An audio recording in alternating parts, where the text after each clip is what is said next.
नमस्कार, स्वागत है आपका अंतर्राष्ट्रीय टॉप 5 में। मैं हूं आपके साथ दिव्या सिंह। पहली खबर सीरिया से है। सीरिया में इस्लामिक स्टेट यानी कि आईएस के खिलाफ अमेरिका ने सैन्य अभियान शुरू कर दिया है।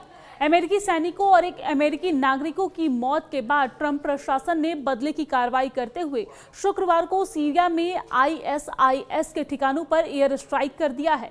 और इस पर अमेरिका ने साफ साफ कहा है कि कोई युद्ध की शुरुआत नहीं है, बल्कि अपने नागरिकों की हत्या का बदला है। एक अमेरिकी अधिकारी ने इसे बड़े पैमाने पर हमला बताया है, जिसे मध्य सीरिया के उन इलाकों में 70 ठिकानों को निशाना बनाया गया है जहां पर आईएस का ढांचा और हथियार मौजूद थे। एक अन्य अमेरिकी अधिकारियों ने यह कहा है कि अभी और भी हमले होने की उम्मीद जताई जा रही है। अधिकारियों ने बताया कि हमले में F-15 eagle jet, A-10 Thunderbolt ground attack विमान और AH-64 अपाचे हेलीकॉप्टर का इस्तेमाल किया गया है। एक अधिकारी ने बताया है कि जॉर्डन से F-16 लड़ाकू जेट और हिमर्स रॉकेट तोपखाने का भी इस्तेमाल इसमें किया गया है। दरअसल रक्षा सचिव पीट हेंगसेथ ने सोशल मीडिया पर कहा है कि ये किसी युद्ध की शुरुआत नहीं है, बल्कि प्रतिशोध की घोषणा है, यानी कि बदले की ये लड़ाई है। आपको जानकारी दे दें कि राष्ट्रपति ट्रंप के नेतृत्व में अमेरिका अपने लोगों की रक्षा करने में कभी संकोच नहीं करता है और कभी पीछे नहीं हटेगा। सीरियाई रेगिस्तान में हुई गोलीबारी के बाद राष्ट्रपति डोनाल्ड ट्रंप ने कड़ी जवाबी कार्रवाई करने का वादा किया था, जिसके बाद उन्होंने आईएस को दोषी ठहराया था और ये सैनिक उन सैकड़ों अमेरिकी सैनिकों में शामिल थे जिन्हें आतंकवादी समूह से लड़ रहे गठबंधन के हिस्से के रूप में पूर्वी सीरिया में तैनात किया गया था। ट्रंप ने सोशल मीडिया पर एक पोस्ट में कहा है कि ये हमले आईएस के गढ़ों को निशाना बना रहे थे। उन्होंने सीरियाई राष्ट्रपति अहमद अल शारा के प्रति अपना समर्थन दोहराया, जिसके बारे में उन्होंने कहा है कि वो आतंकवादी समूह को निशाना बनाने के अमेरिकी प्रयासों का पूरी तरीके से समर्थन कर रहे हैं। ट्रंप ने धमकी भी दी, जिसमें उन्होंने समूह को अमेरिकी कर्मियों पर दोबारा हमला न करने की चेतावनी दी है। दरअसल राष्ट्रपति ने आगे कहा है कि सभी आतंकवादी जो अमेरिकियों पर हमला करने की हिम्मत करते हैं, उन्हें चेतावनी दी जाती है कि यदि आप किसी भी तरह से अमेरिका पर हमला करते हैं या अमेरिकी पर हमला करते हैं या उसे धमकी देते हैं, तो आपको पहले से कहीं अधिक करारा जवाब मिलेगा। दरअसल ये हमला 1 साल पहले निरंकुश नेता बशर अहमद को सत्ता से हटाने के बाद से अमेरिका और सीरिया के बीच सुधरते संबंधों के लिए एक बड़ी परीक्षा थी। ट्रंप ने इस बात पर जोर दिया कि सीरिया अमेरिका के सैनिकों के साथ मिलकर लड़ रहा था। उन्होंने कहा कि अल शारा इस हमले से बेहद नाराज और परेशान है, जो ऐसे समय में हुआ है जब अमेरिकी सेना सीरियाई सुरक्षा बलों के साथ अपना सहयोग बढ़ा रही है। अमेरिकी हमलों के बाद सीरिया के विदेश मंत्रालय ने एक बयान में कहा है कि पिछले हफ्ते हुए हमले से आतंकवाद के सभी रूपों से निपटने के लिए अंतर्राष्ट्रीय सहयोग को मजबूत करने की तत्काल आवश्यकता उजागर होती है। उन्होंने कहा है कि सीरियाई आईएसआईएस से लड़ने और ये सुनिश्चित करने के लिए प्रतिबद्ध है कि सीरियाई धरती पर उसे कोई सुरक्षित ठिकाना न मिले और जहां भी वो खतरा पैदा करता है उसके खिलाफ सैन्य अभियान तेज करता रहेगा। आईएस ने अमेरिकी सैनिकों पर हुए हमले की जिम्मेदारी नहीं ली है, लेकिन उसने सीरियाई सुरक्षा बलों पर हुए 2 हमलों की जिम्मेदारी ली है, जिसमें से एक के इदलिब प्रांत में 4 सीरियाई सैनिक मारे गए थे। अपने बयान में आईएस ने अल शारा के सरकार और सेना को धर्म त्यागी बताया है। हालांकि अल शारा ने कभी भी अल कायदा से जुड़े एक समूह का नेतृत्व किया था, लेकिन आईएस के साथ उसकी लंबे समय से दुश्मनी रही है। सीरियाई सरकार टेलीविजन ने बताया है कि अमेरिकी हमलों में दीर एज जोर और रक्का प्रांतों के ग्रामीण इलाकों और साथ ही साथ पलमायरा के पास जबल अल अमौर क्षेत्र में स्थित ठिकानों को निशाना बनाया गया है और इसमें कहा गया है कि ये हमले आईएसआईएस द्वारा क्षेत्र में अपने अभियानों के लिए इस्तेमाल किए जाने वाले हथियार भंडारण स्थलों और मुख्यालयों को निशाना बनाकर किए गए थे।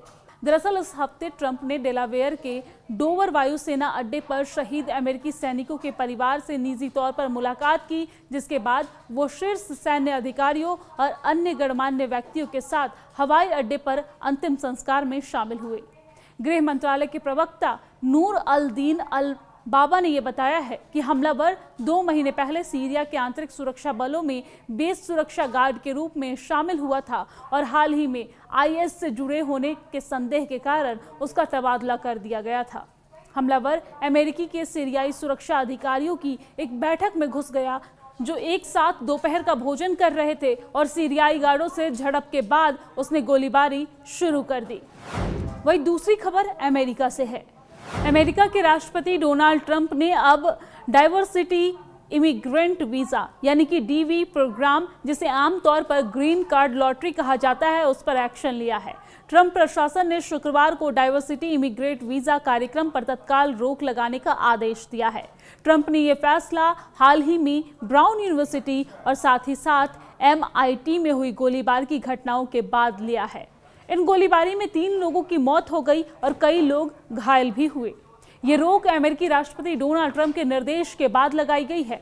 ये निर्णय तब लिया गया है जब ये खुलासा हुआ कि कथित हमलावर यहाँ पर पुर्तगाल का नागरिक है, जो डाइवर्सिटी वीजा योजना के तहत अमेरिका में दाखिल हुआ था, और इसी के बाद अब ये एक्शन लिया गया है। इससे पहले यात्रा प्रतिबंधों, वीजा जांच प्रक्रियाओं और H1B, H4, F, M और J कैटेगरी पर कड़ी निगरानी पहले से ही लागू किए जा चुके हैं। डीवी पर रोक लगाने की वजह ब्राउन यूनिवर्सिटी में हुई गोलीबारी की घटना है, जिसके लिए 48 साल के पुर्तगाली नागरिक को संदिग्ध रूप से पहचाना गया। अमेरिकी होमलैंड सिक्योरिटी विभाग ने डीवी पर रोक लगाने की जानकारी सोशल मीडिया हैंडल X पर शेयर की है। अमेरिकी होमलैंड सिक्योरिटी विभाग के सचिव क्रिस्टी नोएम ने पोस्ट में लिखा है कि वॉलेंटे 2017 में diversity lottery immigrate visa program यानी कि DV1 के तहत अमेरिका में दाखिल हुआ था और उसे ग्रीन कार्ड दिया गया था। उन्होंने आगे कहा कि इस व्यक्ति को कभी भी हमारे देश में आने की अनुमति नहीं दी जानी चाहिए थी। 2017 में राष्ट्रपति ट्रंप ने इस कार्यक्रम को समाप्त करने के लिए संघर्ष किया था। राष्ट्रपति ट्रंप के निर्देश पर मैं तुरंत USCIS को DV1 कार्यक्रम पर रोक लगाने का आदेश दे रही हूं, ताकि इस विनाशकारी कार्यक्रम की वजह से किसी और अमेरिकी को नुकसान न पहुंचे। आपको जानकारी दे दें कि नेफ्स वॉलेंटे पर ब्राउन यूनिवर्सिटी में 2 छात्रों और MIT के एक प्रोफेसर की हत्या का संदेह है, जबकि 9 अन्य लोग इस हमले में घायल हुए।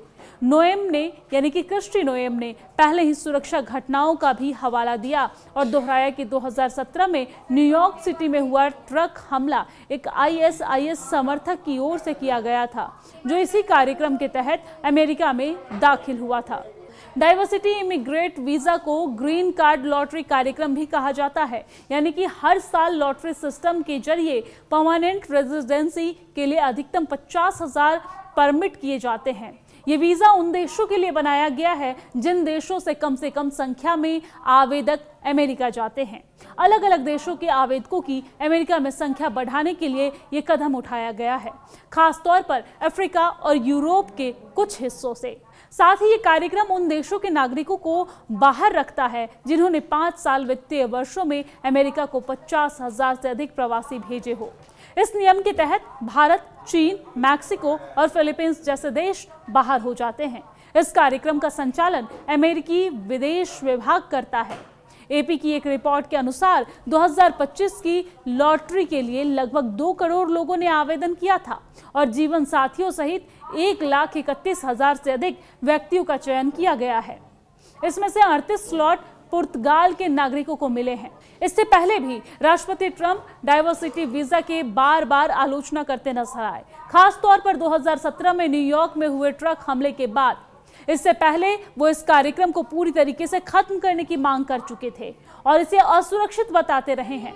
भारत पर इस रोक का कोई असर नहीं पड़ेगा, आपको ये भी जानकारी दे दें, क्योंकि विविधता बनाए रखने के लिए ये कार्यक्रम उन देशों के नागरिकों को बाहर करता है जिन्होंने पिछले 5 वर्षों में अमेरिका को 50,000 से अधिक प्रवासी भेजे हो।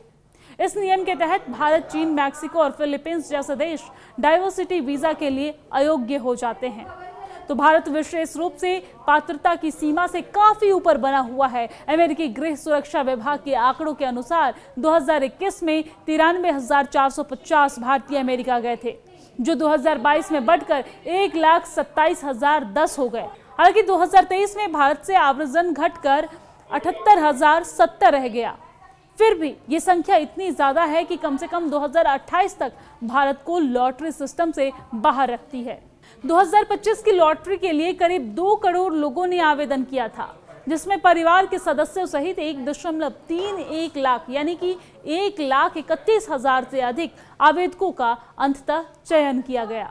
इन आंकड़ों की वजह से भारत, चीन, मैक्सिको, पाकिस्तान, फिलीपींस, दक्षिण कोरिया, कनाडा, ब्राजील, वियतनाम जैसे देशों के साथ डीवी 2026 जैसे डाइवर्सिटी वीजा लॉटरी से बाहर है। चूंकि भारत पहले से ही 2028 तक प्रतिबंधित है, इसलिए मौजूदा निलंबन से भारत आवेदकों की स्थिति में कोई बदलाव नहीं आएगा। हालांकि डीवी पर रोक का भारत पर सीधा असर नहीं है, लेकिन ट्रंप प्रशासन के अन्य सख्त कदम, खासतौर पर H-1B और H-4 आवेदकों पर बढ़ी हुई जांच और प्रतिबंध भारतीय प्रवासियों को अप्रत्यक्ष रूप से प्रभावित कर सकते हैं।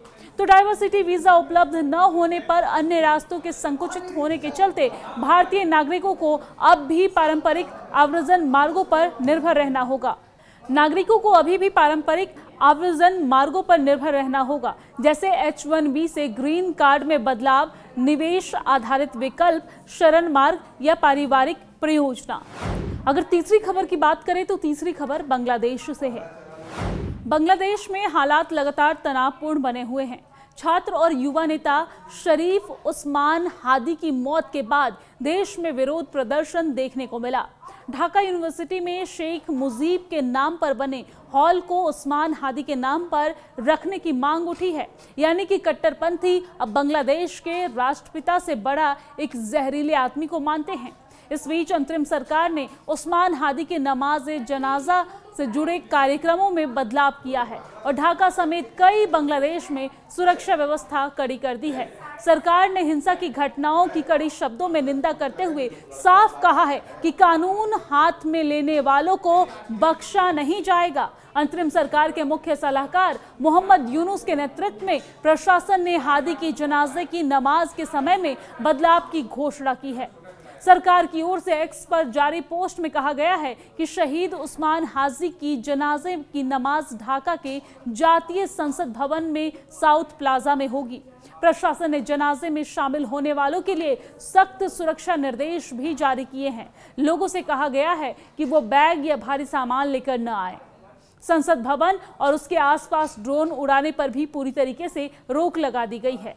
और इस बीच बांग्लादेश हिंदू बौद्ध ईसाई यूनिटी काउंसिल ने मयमन सिंह के भालुका इलाके में हिंदू गारमेंट वर्कर दीपू चंद दास की हत्या की कड़ी निंदा की है।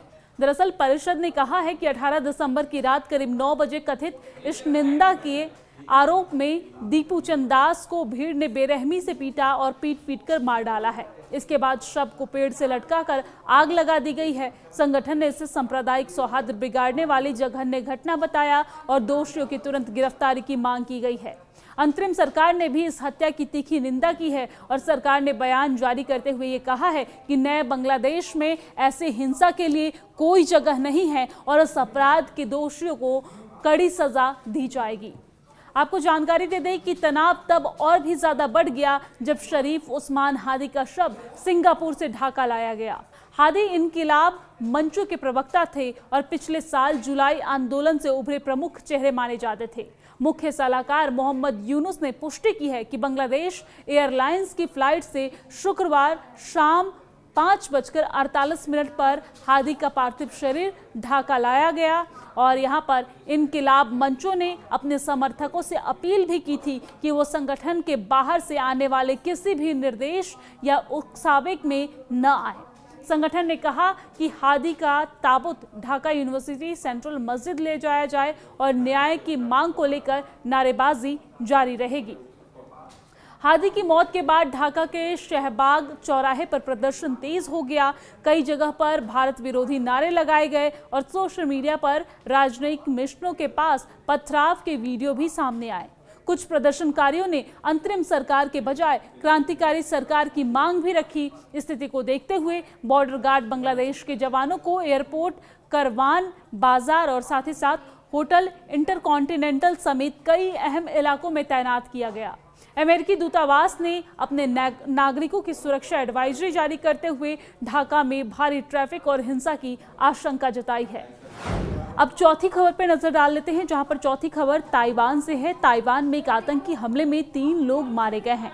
इस अटैक में 9 लोग घायल भी हुए हैं। राजधानी ताइपे में शुक्रवार शाम एक व्यक्ति ने चाकू और स्मोक ग्रेनेड से अचानक से हमला कर दिया और इस हमले में कम से कम 3 लोगों की मौत हो गई है, जबकि 9 अन्य लोग घायल हो गए हैं। घायलों में एक की हालत गंभीर बताई जा रही है। घटना के बाद आरोपी ने एक डिपार्टमेंट स्टोर की इमारत से कूदकर जान दे दी है। पुलिस के अनुसार आरोपी को अस्पताल ले जाया गया था, जहां पर उसे मृत घोषित कर दिया गया है। ताइवान के राष्ट्रीय समाचार एजेंसी के मुताबिक आरोपी ने ताइपे मेन मेट्रो स्टेशन के एक भूमिगत निकास के पास स्मोक ग्रेनेड फेंका, जिससे वहां पर अफरा तफरी मच गई और लोग इधर उधर भागने लगे। इसके बाद आरोपी शहर के एक लोकप्रिय शॉपिंग इलाके की ओर गया और वहां पर उसने एसलाइट डिपार्टमेंट स्टोर की पहली और चौथी मंजिल पर मौजूद लोगों पर चाकू से हमला किया। पुलिस के हवाले से बताया गया है कि उसने मुख्य रूप से लोगों की गर्दन पर वार किया है। स्थानीय अस्पतालों ने पुष्टि की है कि हमले में 3 लोगों की मौत हुई है। ताइपे सिटी सरकार के मुताबिक इस अटैक में घायल हुए 9 लोगों को अस्पताल में भर्ती कराया गया है। इसमें एक व्यक्ति की हालत गंभीर बताई जा रही है। ताइवान के प्रधानमंत्री चू जंग ताई ने बताया है कि घायलों में एक पैदल यात्री भी शामिल है, जो हमले के बाद गिर पड़ा था और अस्पताल पहुंचने पर पहले ही उसकी हालत बेहद नाजुक हो गई थी। स्मोक ग्रेनेड के धुएं से एक अन्य व्यक्ति को सांस लेने में परेशानी हुई। और 5वीं बड़ी खबर यूएई से है, जहां पर संयुक्त अरब अमीरात यानी कि यूएई के मौसम ने एक बार फिर दुनिया का ध्यान खींचा है। दुबई और अबू धाबी जैसे शहरों समेत देश के कई इलाकों में शुक्रवार को भारी बारिश हुई है और इससे कई जगह पर बाढ़ जैसी स्थिति पैदा हो गई है। सड़कों पर पानी भरने के बाद प्रशासन को लोगों से घरों में रहने की अपील करनी पड़ी। इससे देश के बड़े हिस्से में जनजीवन पूरी तरीके से ठप हो गया है। ये इसलिए ध्यान खींचता है क्योंकि यूएई का ज्यादातर हिस्सा रेगिस्तान है और यहाँ पर अमूमन बहुत कम बारिश होती है। यूएई और आसपास के देशों में अमूमन तेज बारिश नहीं होती है और ऐसे में इस तरह की भारी बारिश से कई चिंताएं भी पैदा हो रही है। हालांकि ये पहली बार नहीं है जब बारिश ने यूएई की चिंता बढ़ाई है। पिछले साल की अगर बात करें तो पिछले साल 2024 में दुबई और अबू धाबी के कुछ हिस्सों में इसी तरह की तेज बारिश के कारण भारी बाढ़ आ गई थी। दुबई में गुरुवार देर रात से शुक्रवार तक भारी बारिश हुई है। अबू धाबी की बात करें तो अबू धाबी में भी भारी बारिश और तूफान देखा गया है और इसके शुक्रवार को कई निचले इलाकों में पानी भी भर गया है। खास तौर से उत्तरी अमीरात से सामने आए कुछ वीडियोस में सड़कों पर पानी बहता हुआ देखा गया है। ऐसे में अधिकारियों ने मोटर चालकों से इन इलाकों में जाने से बचने की अपील की है, आग्रह किया है।